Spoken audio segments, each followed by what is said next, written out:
Hello everyone, स्वागत है आपका आज की क्लास में और मैं हूं आपका नेट वाला भैया।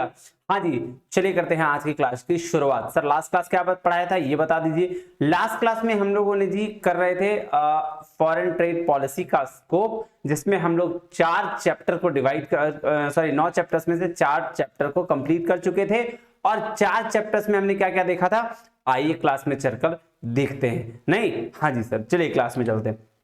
देखिए जी, ये जो 4 चैप्टर हैं, क्या लीगल फ्रेमवर्क है ना, ये जनरल प्रोविजन से वीडियो नंबर उससे पहले और उसके पिछले वीडियो में हमने किया था एक्सपोर्ट फ्रॉम इंडिया स्कीम्स और duty exemption and remission schemes. इसके बारे में डिटेल में हमने चर्चा कर रखी है। अगर आपने वो वीडियोस नहीं देखा तो पहले जाके उसको देखिए, तो फिर जाके आपको सारे बेनिफिट समझ में आएगी। आज क्या करने वाले हैं सर, तो आज हम लोग ये सारा यूनिट कवर करेंगे, ये सारा चैप्टर्स कवर करेंगे। चलिए चलते हैं। तो सबसे पहले export promotion capital good scheme. नहीं, हाँ जी सर, आइए चलते हैं। कहां पे सर, आ जाइए आ जाइए, ये देखिए, वेट वेट वेट, कहां भाग रहा भाई, ये लीजिए, ये देखिए आ गया। क्या, एक्सपोर्ट प्रमोशन कैपिटल गुड्स, नहीं ईपीसीजी स्कीम। तो सर ईपीसीजी स्कीम कहती क्या है, इसके लिए मैंने कुछ लिख रखा है, क्योंकि आपको पता है नोट्स है तो सब कुछ है। आइए नोट्स में चलते हैं पहले। नहीं, हाँ जी सर, देखिए क्या कहता है नोट्स में। सबसे पहले क्या बोला, ईपीसीजी स्कीम क्या कहती है, चैप्टर 5 में है। ऑब्जेक्टिव क्या है इसका, कह रहा है ऑब्जेक्टिव है जी इनहेंस करना इंडिया की मैन्युफैक्चरिंग कॉम्पिटिटिवनेस को। ईपीजीसी किसके, कौन से स्कीम के तहत, ईपीसीजी स्कीम के तहत, और किस चीज के लिए, इंपोर्ट ऑफ कैपिटल गुड्स पे छूट देके। सर इसका ऑब्जेक्टिव क्या हो गया सर, इनहेंस करना किसको, इंडिया की मैन्युफैक्चरिंग कॉम्पिटिटिवनेस को। और किस स्कीम के तहत, ईपीसीजी स्कीम के तहत, क्या करके सर, इंपोर्ट जो होता है ना कैपिटल गुड्स, उस पे छूट देके, उस पे डिस्काउंट, उसके ड्यूटीज को एग्जाम करके ये सारी काम करने हैं। आइए देखते हैं ईपीसीजी स्कीम कहती क्या है। पहले क्या बोल रहा है, बोल रहा है ईपीसीजी स्कीम कहती है कि एक्सपोर्टर को अलाउड है कि वो इंपोर्ट करे कैपिटल गुड्स का, किसका, कैपिटल गुड्स का इंपोर्ट करे, वो भी जीरो कस्टम ड्यूटी पे। कितने ड्यूटी लग रहा है, जीरो कस्टम ड्यूटी पे। चाहे वो प्रोडक्शन पहले हो, चाहे उसका प्रोडक्शन पहले वो करे, चाहे वो बाद में हो, या प्रोडक्शन के दौरान वो काम करे, बस एक्सपोर्टर को रिटर्न में कुछ ऑब्लिगेशन फुलफिल करने होंगे। इसका मतलब समझाएं सर, एकदम सिंपल भाषा में समझाइए ना। देखिए जी, ईपीसीजी स्कीम कहती है कि मान लेते हैं कोई इंडिया का कोई एक्सपोर्ट करने वाला एक्सपोर्टर है, जो फॉरेन से क्या करता है, कैपिटल गुड्स को इंपोर्ट करता है। तो गवर्नमेंट कहती है कि वो जो कैपिटल गुड्स है उस पे हम क्या करेंगे, उस पे आपको जीरो ड्यूटी दे देंगे, कस्टम ड्यूटी जीरो लगाएंगे, लेकिन बशर्ते उसके बदले में कुछ कंडीशंस लगा देते हैं, आपको कुछ कुछ काम करना होगा। क्या क्या काम ऑब्लिगेशंस है, आइए देखिए। भाई साहब कोई फ्री में क्यों करेगा, आप इंपोर्ट कर रहे हैं, आप पे 1 रुपया टैक्स गवर्नमेंट नहीं ले रही है, तो गवर्नमेंट को भी तो कुछ बेनिफिट्स चाहिए उस आपसे, तभी वो नहीं टैक्स ले रही है। तो वो बेनिफिट्स, वो ऑब्लिगेशन क्या है, आइए क्या करके पहले देख लेते हैं। देखिएगा, जब उस ऑब्लिगेशन पढ़ने से पहले ये 2 चीज मैंडेटरी है, इस चीज को ध्यान रखिएगा। ऑथराइजेशन 18 मंथ के लिए होता है, जो ऑथराइजेशन का मतलब लाइसेंस आपको 18 मंथ के लिए मिलता है। और वो बोलती है कि जितना भी इंपोर्ट करेंगे ना, मान लेते हैं कि आपने 10 रुपए इंपोर्ट किया, तो उसका 6 टाइम्स 6 साल के अंदर आपको एक्सपोर्ट करके देना होगा। ये दोनों क्या मैंडेटरी है, इसके अलावा आप कुछ नहीं कर सकते। अब आइए ऑब्लिगेशन पे चलते हैं कि क्या क्या ऑब्लिगेशन लगाएगी गवर्नमेंट। तो सबसे पहला है एक्सपोर्ट पे क्या ऑब्लिगेशन लगना है। तो देखिए कह रहा है यहां एक्सपोर्ट ऑब्लिगेशन मींस प्रोडक्ट को एक्सपोर्ट करने से है। किसे है, एक्सपोर्ट का ऑब्लिगेशन का मतलब हुआ कि प्रोडक्ट को एक्सपोर्ट करने से है, चाहे वो क्वांटिटी के बेस में हो या वैल्यू के बेस में। ठीक है, दोनों के बेस में एक्सपोर्ट पे ऑब्लिगेशन लगा देगी। जैसे मान लेते हैं कि इंपोर्ट किया आपने 500 करोड़ का गुड्स, तो 500 करोड़ का गुड्स किया तो आपको 5 6 3000 करोड़ का गुड्स क्या करना पड़ेगा, एक्सपोर्ट करना पड़ेगा। इंपोर्ट आपने 500 का किया तो, और क्वांटिटी या मान लेते क्वांटिटी में 5000 यूनिट गुड्स अगर आपने इंपोर्ट किया है तो 3000 यूनिट गुड्स को एक्सपोर्ट करना पड़ेगा। ये क्या है, ये आपका एक्सपोर्ट ऑब्लिगेशन है कि चाहे क्वांटिटी के बेस में कर लो, चाहे वैल्यू के बेस में कर लो। अब एक्सपोर्ट ऑब्लिगेशन 2 तरीके के होते हैं। कौन कौन से तरीके के सर, एक होता है specific export obligation. Sir specific export obligation क्या है? बोल रहा है जितना ड्यूटी फ्री इंपोर्ट पे लिया उसका 6 टाइम्स 6 ईयर में एक्सपोर्ट करना होगा, तो उसको क्या बोलते हैं? स्पेसिफिक। यही वैल्यू ऊपर में बताई गई है, यही मैंडेटरी है, तो ये तो मैंडेटरी रखा गया। स्पेसिफिक एक्सपोर्ट ऑब्लिगेशन क्या है? मैंडेटरी। दूसरा क्या है? Average export obligation. अब एवरेज एक्सपोर्ट ऑब्लिगेशन क्या होता है? मतलब 3 लाइसेंसिंग ईयर तक सेम प्रोडक्ट को एक्सपोर्ट करना होगा सेम प्राइस पे। नहीं, जैसे अगर हम ये बोलें कि 1 लाख या फिर 100 करोड़ रुपया हर साल हम करते हैं, तो 100 करोड़ रुपया 3 साल तक कंटिन्यू करना पड़ेगा। किसके लिए? एक्सपोर्ट करना पड़ेगा, और सेम प्रोडक्ट का एक्सपोर्ट करना होगा, तब जाके वो एवरेज एक्सपोर्ट ऑब्लिगेशन के अंतर्गत आ जाएगा। तो दो चीजें आपको डेफिनेट करनी है क्या एक्सपोर्ट ऑब्लिगेशन में? एक तो भैया जितना आपने इंपोर्ट किया, चाहे वो क्वांटिटी में हो या वैल्यू में, उसका 6 टाइम्स आपको 6 साल में एक्सपोर्ट करके देना होगा। ये गवर्नमेंट मांगती है कि अगर आपको हम इंपोर्ट पे ड्यूटी फ्री कर रहे हैं, कस्टम ड्यूटी, तो इसके बदले में पहला ये काम करना होगा। और दूसरा क्या? दूसरा 3 लाइसेंसिंग ईयर में आपको सेम प्रोडक्ट को और सेम प्राइसिंग के साथ, एवरेज प्राइसिंग के साथ वो वाला एक्सपोर्ट करना होगा। ये दो चीजें थी। अब इसके लिए क्या कंडीशंस है? एक्सपोर्ट ऑब्लिगेशन के लिए भी कंडीशन। सर कंडीशन पे कंडीशन है, कंडीशन पे कंडीशन, तो इसके लिए कोई बहुत खास कंडीशन नहीं है, बेसिक सा चीजें समझ में आ जाएगा। देखिएगा इसके लिए एक और इसको कंडीशन या एक्सेप्शन भी बोल सकते हैं, या कंडीशन ही बोली ज्यादा अच्छा रहेगा। बोलता है कि अगर आप कैपिटल गुड्स को इंडिया का यूज करेंगे तो एक्सपोर्ट ऑब्लिगेशन 6 टाइम्स से घटकर 25% रिड्यूस हो जाएगा, यानी अब आपको एक्सपोर्ट ड्यूटीज फ्री का 4 टाइम्स ही एक्सपोर्ट करना होगा। कुछ नहीं है, सिंपल सा चीज है कि जो अभी ये वाला चीज देखा था ना स्पेसिफिक वाला, स्पेसिफिक में क्या था कि भाई साहब अगर आप एक्सपोर्ट किए हैं, जितना भी अमाउंट एक्सपोर्ट किए हैं उसका 6 टाइम्स 6 ईयर में आपको भेज देना होगा। उसी पर एक कंडीशन लगा दिया कि अगर जो कैपिटल गुड्स आप इंपोर्ट कर रहे हैं कहां से, फॉरेन से, वही अगर कैपिटल गुड्स इंडिया का रहेगा ना, तो आपको 100% करना भी नहीं पड़ेगा। 6 टाइम्स बोला था ना हमने, अब आपको 25% कम ही करना होगा, 75% ही आप करिए, यानी कि 4.5 टाइम्स ही करिएगा आप, तो भी काम चल जाएगा। तो ये क्या था? कंडीशन था, बेसिक चीज है, कोई बहुत बड़ा चीज नहीं है। दूसरा क्या सर? दूसरा जो है वो है इंसेंटिव फॉर अर्ली फुलफिलमेंट, कि सर अगर हमने पहले ही कर लिया फुलफिलमेंट तो 6 साल लगने भी नहीं दिया, तो हम 3 ही साल में कर लिए, तो आगे क्या 3 साल में कर लिए? सर 3 साल में जो गवर्नमेंट ने ऑब्लिगेशन लगाए थे ना, सॉरी 6 साल के लिए, वो हम 3 ही साल में कर लिए, तो उसमें आपको मिलेगा क्या? इंसेंटिव। क्या इंसेंटिव है? कह रहा है अगर ऑथराइजेशन होल्डर, या इसको कहे कि लाइसेंस होल्डर, ऑथराइजेशन को होल्डर को लाइसेंस होल्डर भी कह सकते हैं, ने स्पेसिफिक एक्सपोर्ट ऑब्लिगेशन का 75% और एवरेज एक्सपोर्ट ऑब्लिगेशन का 100% पूरा कर लिया है, तो उसको फिर से ऑथराइजेशन रिडीम कर दिया जाएगा। मतलब इसको बेनिफिट क्या हो जाएगा?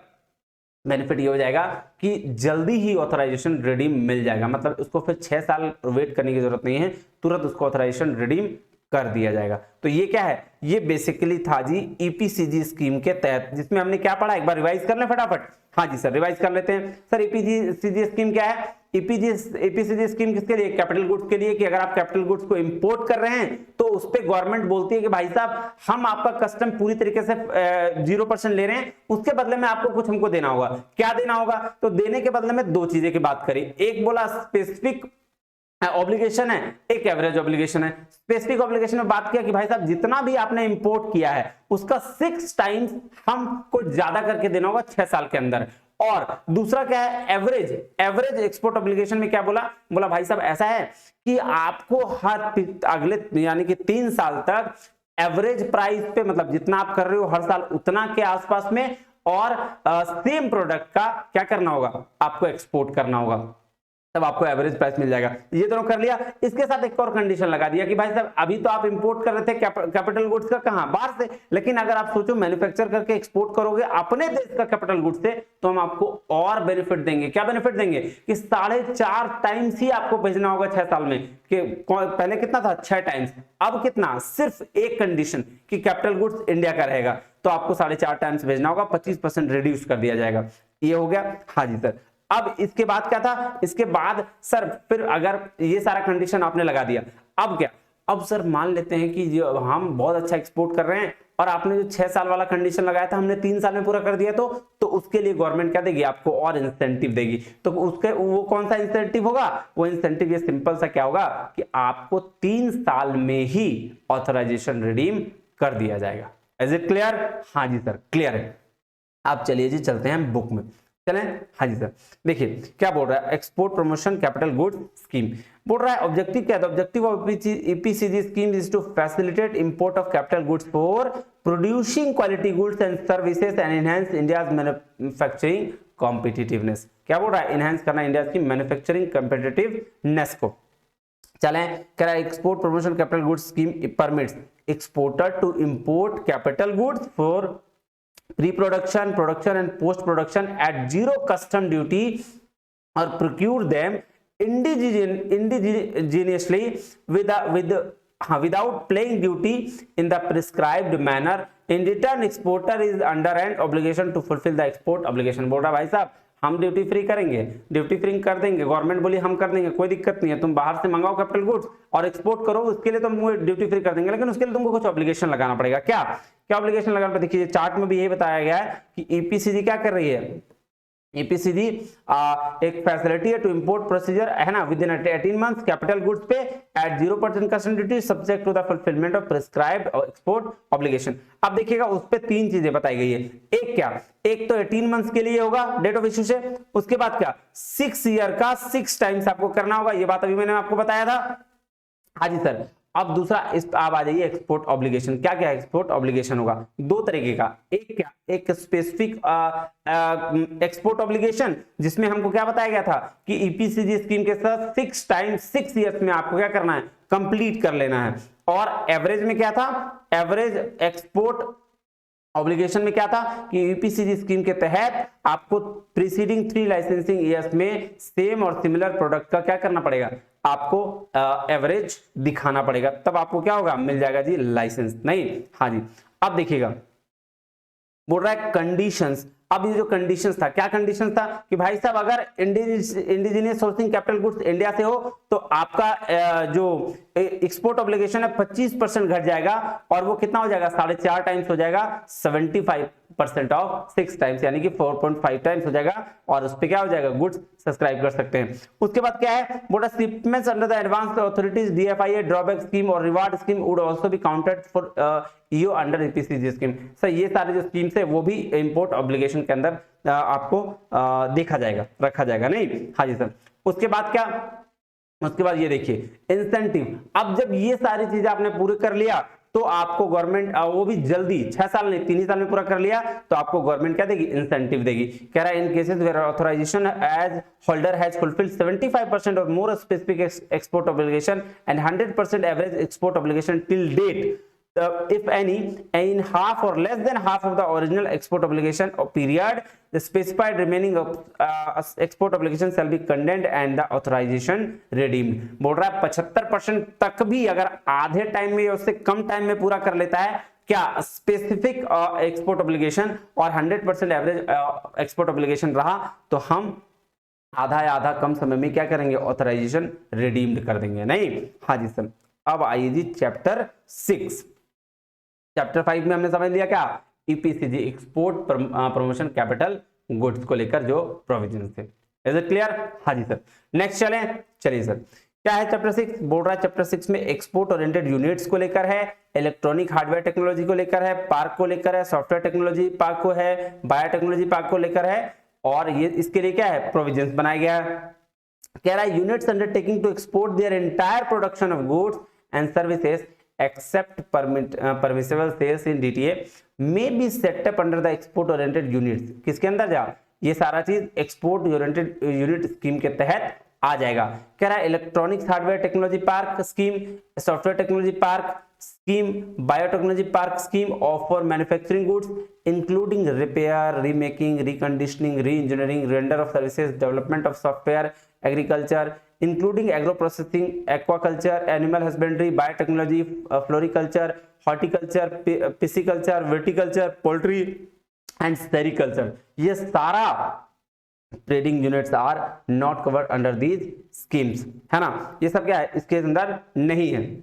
अच्छा ये सारा सॉरी ये देखिएगा ट्रेडिंग यूनिट जो है इसके अंदर कवर नहीं है एक्सपोर्ट ओरिएंटेड यूनिट में। बाकी जो ऊपर जितने सारे स्कीम्स मैंने बोले वो सारे क्या है उसके अंदर कवर है। हाँ जी सर। नेक्स्ट चले, ऑब्जेक्टिव क्या बोल रहा है, ऑब्जेक्टिव ऑफ दीज स्कीम्स कह रहा है objective of these schemes are to promote export, किस क्या करना है जी, एक्सपोर्ट को प्रमोट करना है। Enhance foreign exchange earnings, enhance करना फॉरेन एक्सचेंज अर्निंग्स को मतलब इंप्रूव करना। अट्रैक्ट करना इन्वेस्टमेंट को for export production and employment generation, export production के लिए और एम्प्लॉयमेंट जनरेशन के लिए भी क्या करना, अट्रैक्ट करना। नहीं, हाँ जी सर, तो इसका ऑब्जेक्टिव ये हो गया। अब चले, बोल रहा है units under export oriented unit EOU scheme, electronic hardware technology park scheme, software technology park scheme और बायोटेक्नोलॉजी पार्क स्कीम क्या बोलता है, बोल रहा है export their entire production of goods service except permissible sales in DTA, can import and input capital goods without payment of custom. क्या कर सकते हैं, इंपोर्ट और एक्सपोर्ट क्या कर सकते हैं, बिना कस्टम को पेमेंट किए हुए क्या कर सकते हैं, इंपोर्ट और एक्सपोर्ट कर सकते हैं। नहीं, कह रहा है STP, STP, SBPT schemes are similar to EOU schemes and provisions are more or less identical. EOU scheme is administered by the Ministry of Commerce Industry while STP, ESTP, BTP schemes are administered by the respective administrative ministries. बोल रहा है EOU तो भाई ministry और commerce and industry देखता है, लेकिन STP, HTP और बीटीपी ये कौन देखता है सर, ये उसके एडमिनिस्ट्रेटिव जो मिनिस्ट्रीज हैं वो देखती है। कह रहा software technology park is set up for development of software exports, electronic hardware technology park are for export for electronics hardware and software and STP scheme is administered by Ministry of Information Technology. Biotechnology Park is established on the recommendation of Department of Biotechnology. अलग अलग department है, तो उनके exports अलग अलग departments देखते हैं। Next चलेंगे चैप्टर 7 जिसमें हम पढ़ेंगे जो डीम्ड एक्सपोर्ट क्या होता है। कह रहा ऑब्जेक्टिव पहले देखते हैं, कहता है to provide a level playing field to domestic manufacturers in certain specified cases. फिर ध्यान दीजिएगा क्या बोल रहा है, to provide a level playing field domestic manufacture, domestic manufacturers के लिए क्या लेवल प्लेइंग फील्ड तैयार करना, प्रोवाइड करना इन सर्टेन स्पेसिफाइड केस, कुछ स्पेसिफाइड केस में, as may be decided by the government from time to time. कहता है deemed export is to ensure that the domestic supplier are not disadvantaged position versus foreign.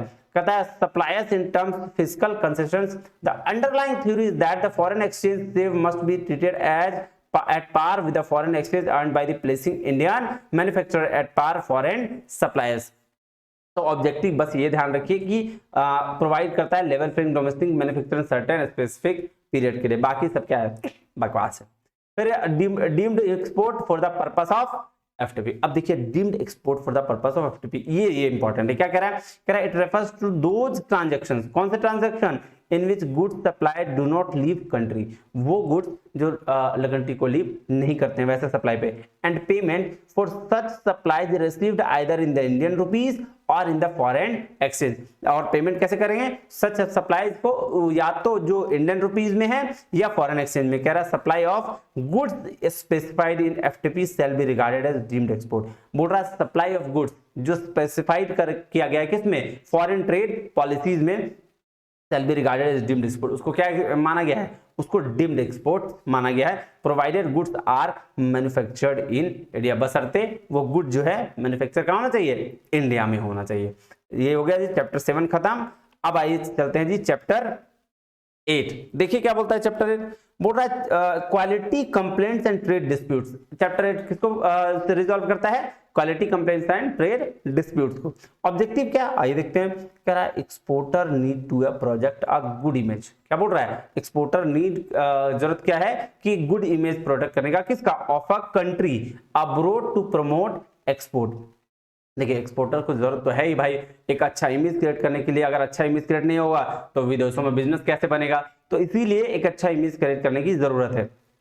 कह रहा है maintaining and enduring relationship with a foreign buyers is utmost importance, and complaints or trade disputes whenever they arise need to be settled amicably as soon as possible. कह रहा है importers too may have grievances as well, importers को भी grievances मिलता है। कह रहा है in an endeavor to resolve such complaints trade disputes and to create confidence in the business environment of the country, a mechanism is being laid down to address such complaints and dispute in amicable way। बोल रहा है क्या, इसको resolve करने के लिए trade dispute को और कॉन्फिडेंस क्रिएट करने के लिए business environment of the country के लिए मैकेनिज्म लेट डाउन किया गया है। और क्या एक एमिकेबल वे में क्या क्या हुआ है आइए देखते हैं। कह रहा है क्वालिटी कंप्लेंट स्टेट डिस्प्यूट क्या क्या हो सकता है। The following types of complaint में बी कंसीडर्ड। अब 5-6 तरह के कंप्लेंट कंसीडर की, सॉरी 3 तरह के कंप्लेंट कंसीडर किए गए हैं। देखिए आइए क्या बोल रहा है। पहला कंप्लेन है complain receive from the foreign buyers in respect of poor quality of products supplied by the export from India. अगर इस तरह की कोई चीजें की कंप्लेन अगर फॉरेन से आती है कि भाई साहब आपका जो प्रोडक्ट है उसका क्वालिटी पुअर है, खराब है, तो आपको बैड इंपैक्ट पड़ेगा और आपको इसको क्या सही करना पड़ेगा।